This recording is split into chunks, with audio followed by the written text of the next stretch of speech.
Because you'll understand that private property ownership is as essential to freedom as air and water is to life, and you will protect property. That's right. And if we don't get that, Debra Medina serves a term, and the next governor will put property tax back on your back. Understand that private property ownership is the essential element of freedom. Get rid of property tax and make sure it never comes back to us.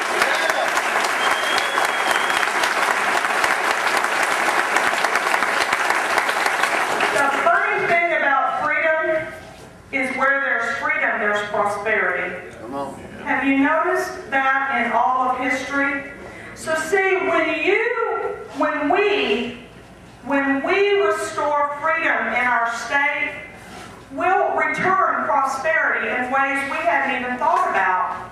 The pundits out there are going to say, well, what's that sales tax going to be? She wants to fund government with the sales tax. What's the sales tax going to be? And it's only good for homeowners. None of us are homeowners, but you know what we're talking about. It's only good for homeowners. I had a man in Mineola, Texas 2 weeks ago, 3 weeks ago maybe, pull me aside. He had done an event much like this, and everybody was leaving, and he was walking me back to my car, and he stopped and he said, Deborah, I want to let you know that I am in the commercial property business, and I've studied.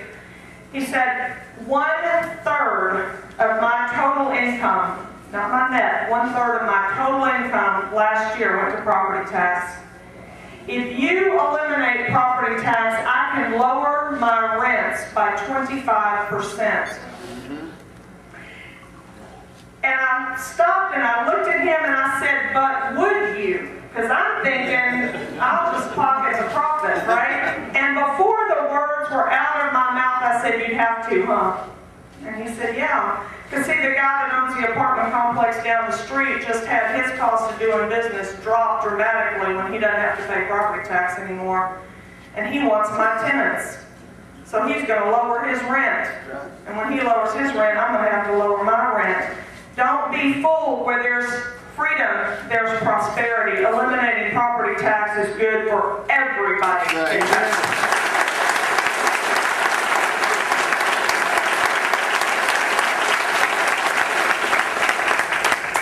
So point number one, I used to think that we didn't have to talk about guns in Texas, and then we had another tragic shooting. So I think it's important to reinforce that second part of what keeps us free. Our founders understood that.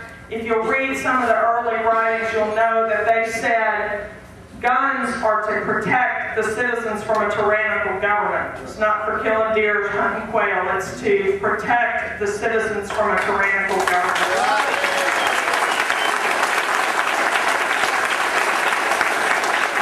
But they are also to help you protect your life and your property. Right.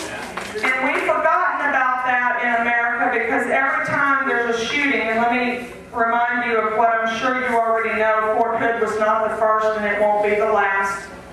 There was a Loogie shooting in Texas some years ago, some of you may remember. There was a Columbine in Colorado. There was a Virginia Tech. There was a 9/11. There was a Fort Hood. It isn't the first, it won't be the last. It ought to reinforce for us this point. No amount of police protection and no amount of military presence is going to protect us from one deranged individual walking in that door and trying to do harm to this crowd. If we care about our safety, what our leaders would be saying is buy a gun, learn to use it, and keep it with you.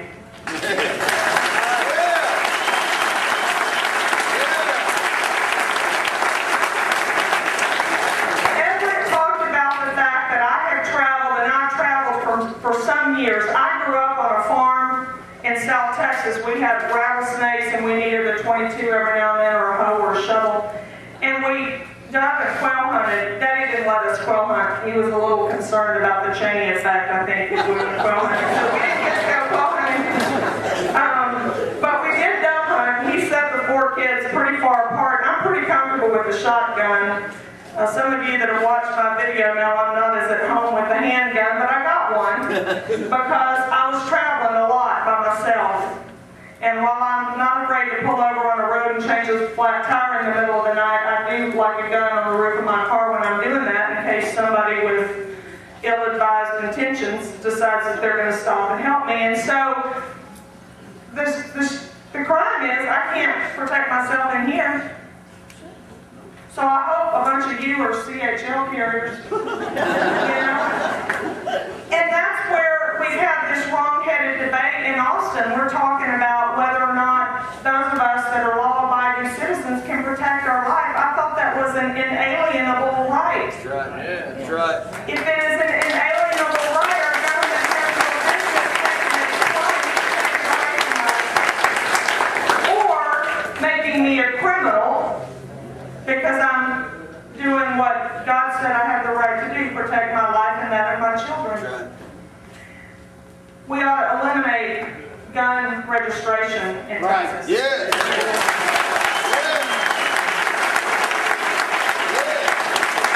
I was a little concerned that the law enforcement community was going to get concerned about that because I thought that they might believe that they needed registration to track crime.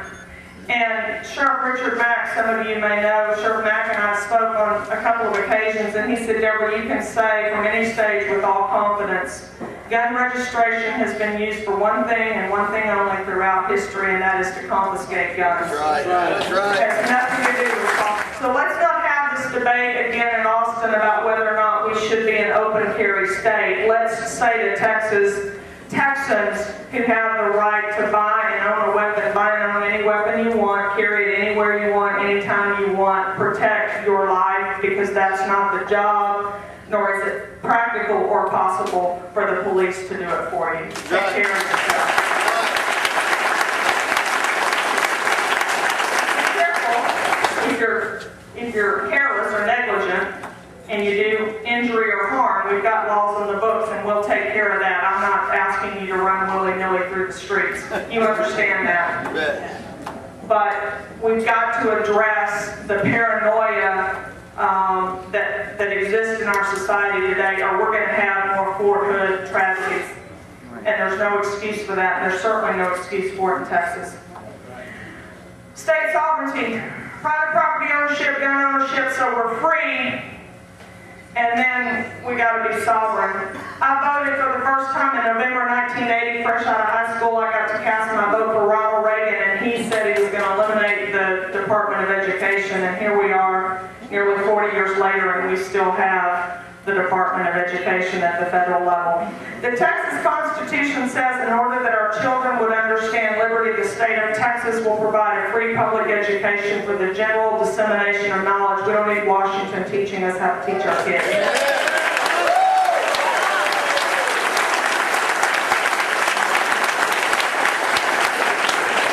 As I prepared to govern Texas, when I entered this race on February 11th of 2009,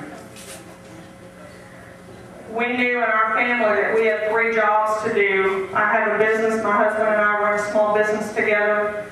I had a campaign to run, and I had to prepare to govern. I was not going to wait until November of 2010 to prepare to govern in January 2011. That job started last February. Been at this almost a year.